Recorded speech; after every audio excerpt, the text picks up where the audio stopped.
출애굽에서 처음부터 문제가 되는 것이 물 문제입니다. 우리나라처럼 금수강산, 지하수가 넉넉한 나라가 아니고 이스라엘은 사막 땅덩어리이기 때문에 물이 없기 때문에 물이 뚝 떨어지니까 백성들이 원망과 불평을 쏟아내게 됩니다. 성경에 나타나는 물, 이 팔레스틴 지역에서 물은 그저 우리가 마시는 음료수 정도가 아니고 죽느냐 사느냐가 달린 생명수가 물입니다. 바로 물 문제를 가지고 오늘 성경 말씀 출애굽기 17장 초반부에는 물 문제를 가지고 다투고 후반부에는 아말렉과의 전쟁을 가지고 다투는 내용입니다. 성경에서 축복은 물과 많이 관련이 되어 있습니다. 복 있는 사람은 마치 시편 1편에 보면 시냇가에 심긴 나무와 같다. 그 뿌리가 시냇가에 수맥에 닿아 있기 때문에 철 따라 열매를 맺고 이파리가 마르지 않는 상록의 복을, 형통의 복을 받는다. 물가에, 시냇가에 심긴 나무라는 거죠. 여러분, 파란만장한 생애를 보냈던 요셉은 성경은 기록하기를 팔자가 고약했다고 생각하지 않고 샘 곁에 심기운 나무였기 때문에 샘 곁에 있으니까 뿌리를 물가에 닿았기 때문에 아주 무성하게 자라고 그 가지가 담을 넘어서 열방으로 글로벌 리더로 쭉쭉 뻗어나갔다. 샘 곁에 심기운 가지가 요셉이라는 거예요. 저희 장모님이 가난하게 무식하게 자랐지만 저희 장모님이 어디 집회에 가서 은혜 받은 말씀이 이사야 58장 11절 말씀이에요. 이스라엘 백성들이 포로에서 회복이 될 때는 마른 땅에서도 하나님이 흡족하게 인도하시는데 마치 물된 동산같이 되고 물이 끊어지지 않는 샘물 같은 복을 받을 것이다. 여러분, 사막지역에서 물이 거덕하니 되어 있으니까 이게 은혜가 충만한 것이고 물이 끊어지지 않고 졸졸졸졸 계속 흘러가니까 저희 처가에서는 모든 시리즈가 샘물 백화점, 샘물 시리즈로 이렇게 상호를 정하고 하더라고요. 사막 땅에서 물이 끊어져 있는 샘물이라는 건 이건 생명수와 같은 것입니다. 이스라엘 백성들이 출애굽 도정에서 목이 마르고 지치고 상할 때 하나님은 그 사막 땅에서 오아시스로 인도했는데 그 오아시스가 출애굽기 15장에 보면 엘림이라는 이 샘으로 인도. 여기는 샘이 12가지 있는 거예요. 12개의 샘이 있으니까 얼마나 행복했겠어요. 종려나무가 이런 가지가 있다. 이 종려나무는 한 포기가 몇 억을 하는 그런 종려나무가 쫙쫙 있다는 것은 저 집이 아주 유명한 대감마님 집이다. 이게 종려나무는 부귀를 상징하는 그런 팔레스타인의 나무지요. 그 사막 땅 말라 비틀어진 곳에 그 어느 곳에 오아시스가 있어서 샘이 있다. 12샘이 있으니까 이거 이스라엘 백성들에겐 축복의 땅이 되는 것입니다. 신약 성경에 와서는 믿는 자에게는 그 배에서 생수의 강이 흘러나오리라. 이건 성령님을 말하는 거잖아요. 성령은 불처럼 바람처럼 생수처럼 임하니까 그 배에서 생수의 강이 흘러나온다는 거예요. 그래서 성경에 이 물은 축복과 아주 관련이 되어 있습니다. 사람도 그렇습니다. 사람은 건강을 하나님께서 주시기 전에는 반드시 입맛을 주신다는 거예요. 밥맛이 땡기고 물맛이 쓰이는 것이 이게 건강의 정상입니다. 암이 걸리면 입맛이 밥맛이 뚝 떨어져서 속에서 당체 받아주질 않기 때문에 암병이 고약한 것은 입맛을 잃어버려서 인풋이 안 되기 때문에 영양 실조가 와서 바짝 말라 들어가는 것이 이게 고약한 부분입니다. 히딩크 감독은 나는 늘 배가 고프다 이랬잖아요. 히딩크 감독이 돼지가 아닌데 왜 배가 고팠을까요? 국민들의 염원, 16강 진출, 꿈은 이루어진다는 그런 배고픔이 있어야 돼요. 갈증이 있어야 돼요. 그것이 그 배고픔이 갈증이 건강한 사람의 징조라는 것입니다. 영적인 사람도 똑같습니다. 영적으로 건강한 사람은 막 교회가 가고 잡고 성전에 올라가고 싶고 예배가 그리워지고 말기 찬송, 말씀과 기도와 찬양과 이런 부분이 그리워져야 돼요. 배가 고파야 돼요. 목이 말라야 돼요. 마치 사슴이 시냇물을 찾아 갈급함 같이 동물의 세계를 보면 그 동물들이 누떼가 물을 찾아서 풀을 찾아서 본능적으로 대이동을 합니다. 물이 없으면 살 수가 없으니까요. 풀이 없으면 종족을 번식시킬 수가 없으니까요. 그런 사슴이 시냇물을 찾아서 헐떡거리듯이 그런 갈증이 있어야 된다. 그런데 사람들은 엉뚱한데 갈증을 가진다. 술 권하는 사회, 술이 땡기고 술을 마시고 기분 좋다고 술 마시고 기분 나쁘다고 술 마시고 일을 시작한다고 술 마시고 일을 마쳤다고 술 마시고 술 취하지 말라는 거예요. 이는 그런 술을 고파하고 술을 마시는 사람은 결국은 술은 방탕하게 된다. 술 때문에 여러분 술이 화근이 되어서 인생을 힘들게 살아가는 분들이 많습니다. 엉뚱한 데 목마르면 안 된다는 거예요. 어에 줄이고 목이 말라야 되지 엉뚱한 데 목마르는 건 이건 문제라는 거예요. 인간관계의 만족을 모르고 신랑이 5명이나 되었던 우물가의 여인을 보세요. 신랑을 5명을 바꿔치기를 해도 흡족이 안 되니까 해갈이 안 되니까 예수님께서 말씀하시기를 이 물을 마시면 네가 이 우물물 100날 1000날 떠다 마셔봤자 다시 목마르지 않냐. 내가 주는 물은 영원히 목마르지 않는다. 영생하도록 솟아난 샘물이 영생수가 된다는 거예요. 지난번에 김양재 목사님 오셔서 암 수술을 하고 항암을 하고 나이가 70인 할머니인데도 얼굴이 너무 좋아서 왜 얼굴이 좋냐 물어보니까 영생 백신을 맞아가지고 그렇다는 거예요. 복음을 받아들인 사람은 아무리 암 수술을 하고 오랜 항암을 해도 얼굴이 달덩어리 같은 거예요. 음식을 아무거나 다 잡사요.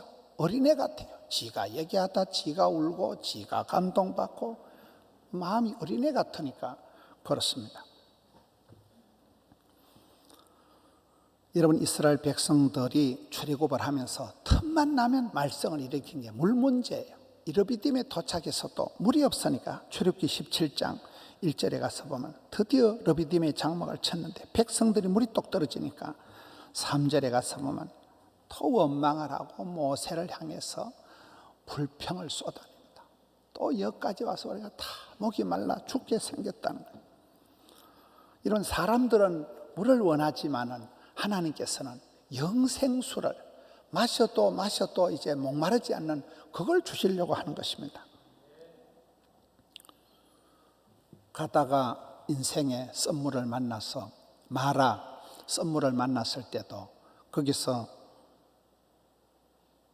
썸물을 만났을 때 우리 하나님께서 나무 가지를 던져가지고 그 나무 가지는 십자가를 말하는 거잖아요. 십자가 한 나무 가지를 던지니까 그 썸물이 단물이 되듯이 우리 인생도 그렇다는 거예요.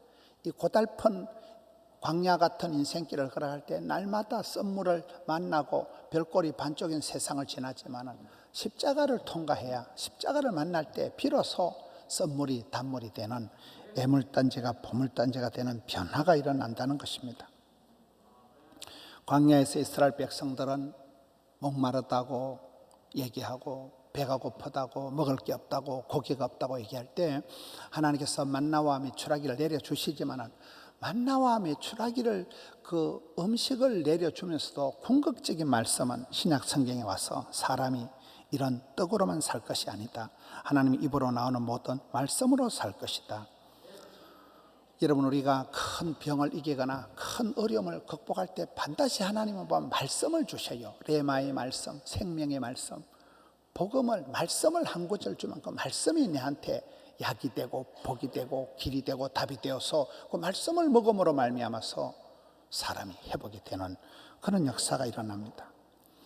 요한복음 6장 35절에서 예수님은 내가 바로 생명의 떡이다. 나를 믿는 자는 영원히 목마르지 않는다. 하나님의 관심은 예수 그리스도를 구약에서 계속 소개하는 거예요. 생명수가 있다는 거예요. 영생수가 있다는 거예요. 생명의 떡이 있다는 거예요. 성찬식이 뭡니까? 우리가 성찬식은 예수님에게 살과 피를 먹고 마심으로 주님의 살 찢어심과 피 흘리심을 우리가 기념하는 게 이게 성찬식입니다. 성찬을 통해서 우리는 주님과 함께 연합을 하는 거예요. 영생의 복을 받게 되는 것입니다. 이 갈증의 문제가 출애굽에 전반적으로 흘러가는 문제. 이스라엘 백성들이 항상 목이 말랐지만 오늘 이 시대도 우리가 도대체 어디에 이렇게 목말라 하느냐. 많은 사람들이 엉뚱한 데 갈증을 가지고 있지만 우리는 영생수, 생명수, 이곳에 관심을 가져야 된다는 얘기입니다. 긍정. 여러분, 이스라엘 백성들이 출애굽을 할 때 얼마나 행복했겠어요. 광복절을 맞이할 때 얼마나 기뻐. 오랜 종살이에서 자유다. 홍해를 맞닥뜨렸을 때도 가도도 못할 때 하나님이 기적적으로 홍해를 건너갔을 때 얼마나 찬양 집회를 걸게 했지만은 거의 다 보면 작심삼일이에요. 3일만 지나면 그냥 불평을, 원망을 쏟아냅니다. 광야에서 이스라엘 백성들이 가장 많이 빠졌던 문제가 이 원불교라, 원망, 불평, 교만을 이강호 목사님은 원불교라 하더라고요. 범죄한 인생은 아담 때부터 틈만 나면 변명과 핑계를 일삼고 어둠의 자식처럼 우울하고 부정적이고 삐딱선을 타는 것입니다. 여러분, 사람이 원망, 불평, 교만에 빠지면 그 망하는 것은 시간 문제예요. 그래서 하나님을 믿는 사람들은 출애굽기에도 보면 큰 위기가 올 때마다 너희는 가만히 서서 하나님이 구원하심을 봐라. 큰 복은 하나님이 다 두지 않나. 그러니 우리는 안 됩니다, 어렵습니다, 힘듭니다, 못 살겠다, 죽겠다 이런 말은 하면 안 된다.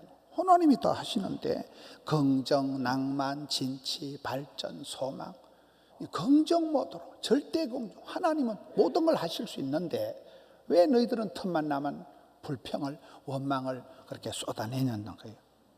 감사함으로 받으면 버릴 것이 없는데 이 광야 생활을 통해서 오히려 이스라엘 백성들에게 노예 근성을 때를 빼고 광을 내고 오랫동안 훈련을 하시려고 하는데 그 과정을 견디지를 못하고 계속 불평을 쏟아내는 게 이스라엘 백성들의 모습인 것입니다.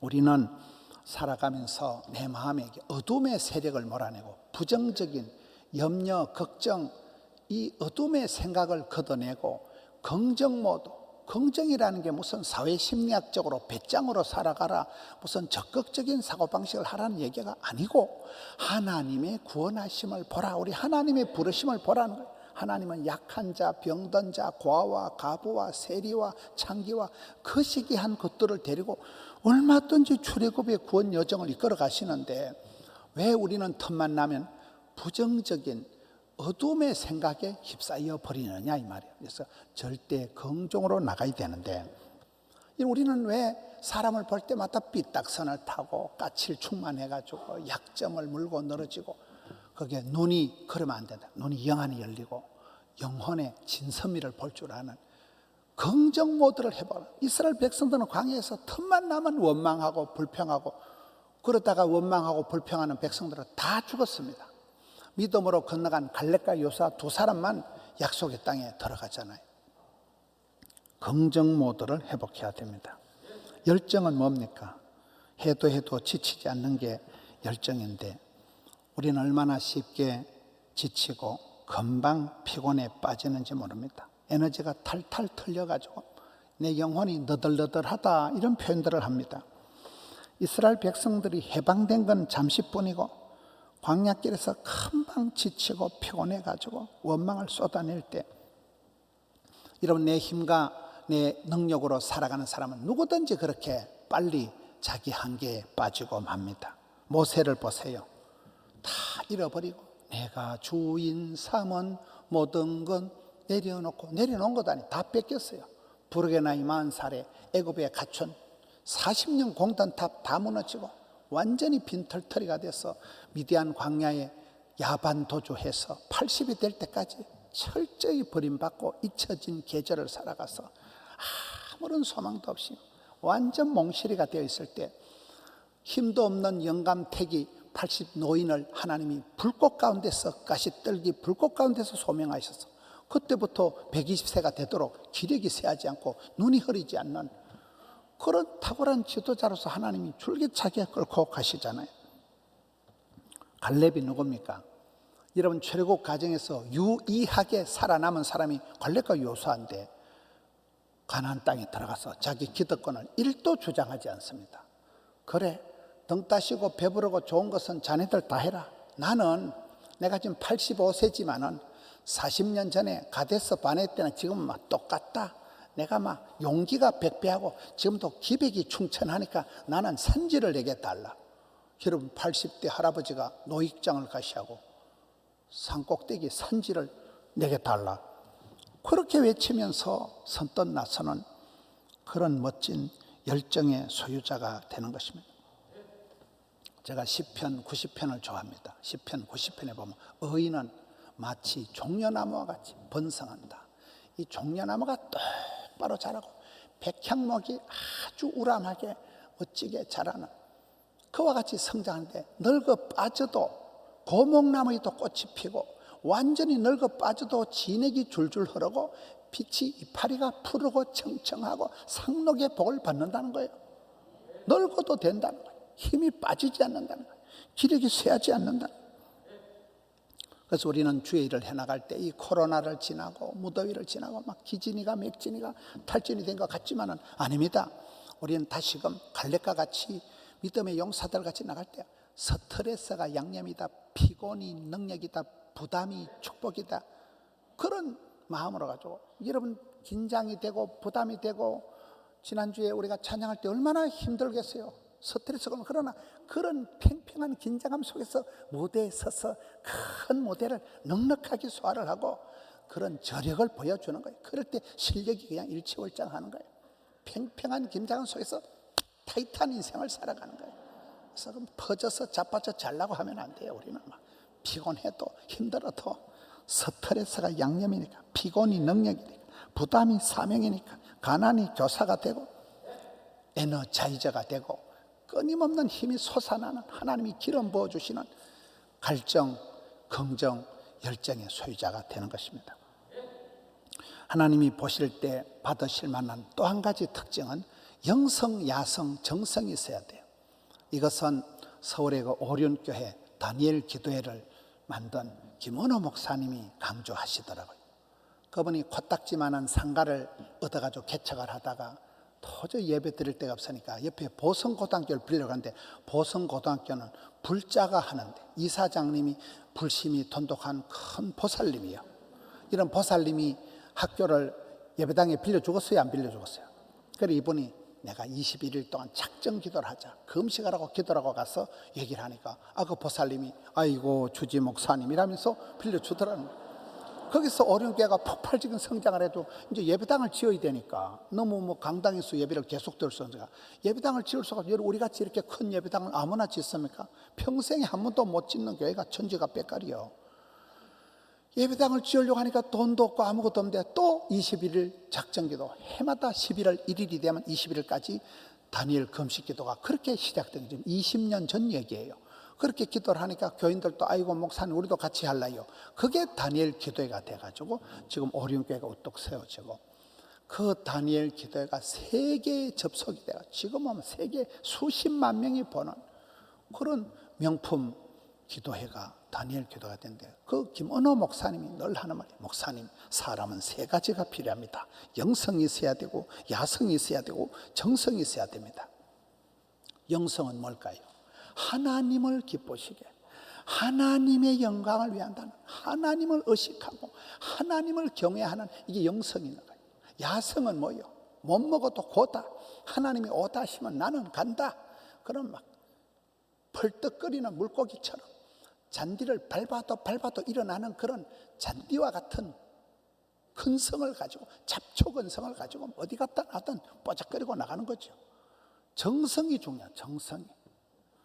여러분 이 세 가지가 오늘 출애굽기 17장에 잘 드러납니다. 출애굽기 17장은 앞쪽은 물전쟁 이야기고 물 때문에 사달이 나고, 뒤쪽에 와서는 이제 아말렉과의 전쟁이 벌어집니다.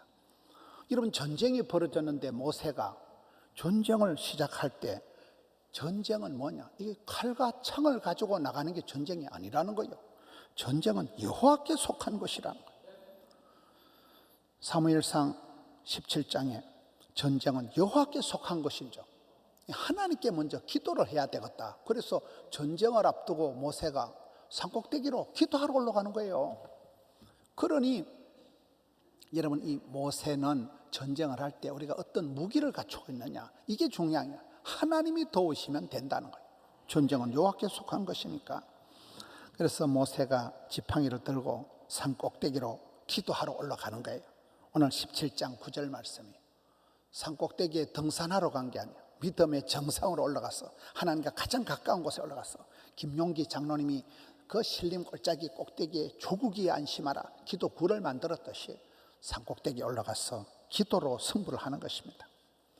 여러분, 다윗이 전쟁에 백전백승한 것은 하나님께 항상 물어보는 거예요. 하나님께 물어보고 하나님이 가라사대 하면 갔기 때문에 백전백승을 한 거예요. 사울왕이 왜 전쟁에 실패하고 왕권을 뺏겼을까요? 사울왕은 하나님께 묻지도 찾지도 않으니까 이스라엘의 노래 잘하는, 늘 하나님께 물어보고 예배 잘 드리고 기도 잘하는, 노래 잘하는 다윗에게 왕권을 넘겨버린 거잖아요. 우리의 삶도 그렇습니다. 이 사람이 신앙적인가, 기도하는 사람인가, 영성을 먼저 봐야 돼요. 인간적인 거 자랑하지 말라는 거예요. 아무것도 아니라 영성, 야성, 정성이 있어야 되는데 첫 번째가 영성이고 둘째는 야성입니다. 이스라엘 백성들이 오랫동안 애굽에 종살이를 했기 때문에 이 종놈의 근성이 굳어가지고 그저 등 따시고 배부르면 그만이요. 어서면 그저 밥만 먹으면 장땡이요. 그러니 무사한 일 복지부동은 흘러가기 쉬운데 하나님께서는 이스라엘 백성들이 그저 고기나 먹고 등 따시고 배부른 상태로서 만족하는 게 아니고 너거는 가나안 칠족속을 무찌르고 건너가서 약속의 땅을 쟁취할 군사가 하나님의 용사가 돼야 된다. 그래서 이스라엘 백성들을 일으킨 것입니다. 군인은 생존이 아니라 지사 충성, 사명을 가지고 살아가는 존재가 군인입니다. 군인 정신은 불태전이에요. 목숨을 걸고 진지를 구축하고 진지를 사수하는 게 군인입니다. 이스라엘 백성들은 이런 에스더가 왜 복을 받았습니까? 내가 죽으면 죽을 기다, 죽으면 죽으리다, 목숨을 걸고 났을 때 사명자가 되는 거잖아요. 사도행전 10장에 고넬료와 같이 항상 기도하더니 많이 구제하더니 이 평소에 마일리지가 쌓이는 게 중요하잖아요. 이러면 솔로몬이 어쩌다 복을 받은 게 아니에요. 1000번째 지극정성을 쌓았으니까 하나님이 이쁘게 보시고 부귀영화 장수의 복은 보너스로 주시고 지혜와 명철을 주심으로 최고의 왕이 된 것입니다. 오늘 우리도 그렇습니다. 영성, 야성, 정성을 볼 때 영성이 뭡니까? 사람들이 너무나 지 배만 채우는 거예요. 지 쾌락을 주의로 살아가. 그죠? 너무나 이기적으로 개인적으로 맛집을 찾아다니고 지 편하면 장땡이요. 하나님을 기쁘시게 주를 영화롭게 하는 게 많이 사그라진 거예요. 야성이 없어요. 퍼질고 자빠져 자는 거예요. 전투력이 없어요. 전투력이. 너무나 편리주의로 흘러가니까 여러분 엄마가 정성스럽게 요리를 해줄 필요가 없어요. 배달의 민족을 부르면 돼요. 이러니 모든 게 시대가 이렇게 편리주의로 흘러가다 보니까 엄마의 눈물과 엄마의 손길이 들어가 있는 정성이 사라진 시대. 신앙생활도 그렇게 되어버려요. 준비를 하고 채비를 하고 와서 울고 찬송을 부르다 울고 이런 우리 아이들이 성경 봉독하고 아이들이 찬송하고 얘들이 얼마나 준비를 하겠어요. 얘들이 막 스트레스를 받고 막 엄청 준비를 하고 어떤 아이들은 목이 다 쉬어가지고 찬송을 하기도 전에 목소리가 저하고 비슷하더라고 보니까. 얼마나 애기들이 준비를 하고 정성을 쏟는 거예요. 아주 지극정성을 쏟을 때 찬송이 하늘에 사무친다는 게 눈물이 죽게 감동이 된다. 하나님이 감동을 받으신다는 거예요. 오늘 이 시대에 우리가 정성이 사라지고 야성이 잠들어버리고 영성이 없어진 시대를 우리가 살아가고 있기 때문에 여기 르비딤 전투에서 모세의 기도를 보라, 여호수아의 그 야성을 보라는 거예요. 그 아론과 홀이 공가가 가지고 함께 지극정성으로 기도하는 그 모습을 보라는 거예요. 내 속에 과연 의에 줄이고 목마른 참다운 것에 내가 목숨을 거는 그런 갈증이 있어야 됩니다. 하나님은 반드시 찾는 자를 만나주시고 구하라, 찾아라, 두드리라, 사모해라, 부르짖는 자에게 좋은 것을 주시는 우리의 기도를 응답하시는 좋으신 하나님은 절대 긍정이 돼야 돼요. 너무나 눈이 까칠하고 생각이 삐딱하고 마음이 부정적인 어둠의 자식으로 살아가기가 너무나 쉬운 거예요. 저는 제가 어릴 때부터 신앙생활하고 고신에서 자라서 진리, 파수, 생활의 순결, 순교신앙 나도 모르게 너무나 율법적인 거예요. 그냥 비판, 판단, 이게 막 선수같이 하는 거, 선수같이. 박유천 목사님처럼 어떤 상황에서도 항상 좋은 것을 보고 축복하고 응원하고, 그것이 진짜 백의 실력인 것입니다. 그것이 내공이고 그것이 영안인 것입니다. 눈이 저주를 받으면 눈이 열려야 돼. 영안이 열려야 돼. 인사이트, 포사이트를 볼 줄 아는 영안이 열려야 돼. 모세 엄마가 모세를 어릴 때부터 아따 우리 셋째 아들 잘생겼다 하듯이, 여러분 그런 긍정 모드가, 긍정 영안이 열리고, 그리고 열정, 성장 엔진이 꺼지지 않는, 해도 지치지 않는 이열치열. 한여름을 지나고 코로나가 지긋지긋하게 되지만 이럴 때일수록 우리가 더욱더 은혜를 사모하고 은혜의 보좌 앞에 담대히 나가서 입맛을 돋우기 위해서 쓴 나물을 먹듯이, 여러분 그렇잖아요. 우리의 불신을 회개하고 어둠의 세력을 멀리하고 은혜의 은혜를 받아서 열정의 소유자가 될 때, 우리 성도님들이 어디 가든지 믿음, 소망, 사랑이 만나면 아름다운 카리스마가 만들어지듯이, 영성, 야성, 정성이 갖춰질 때 위대한 사역을 감당하듯이, 갈정, 긍정, 열정이 만나졌을 때는 최고의 그런 멋쟁이가 되듯이, 이 한여름을 지나면서 여러분이 코로나를 뚫고 지나가면서 지치고 상한 심령들이 전혀 새롭게 영적으로 리셋이 되는 우리 성도님들 되시기를 축원합니다.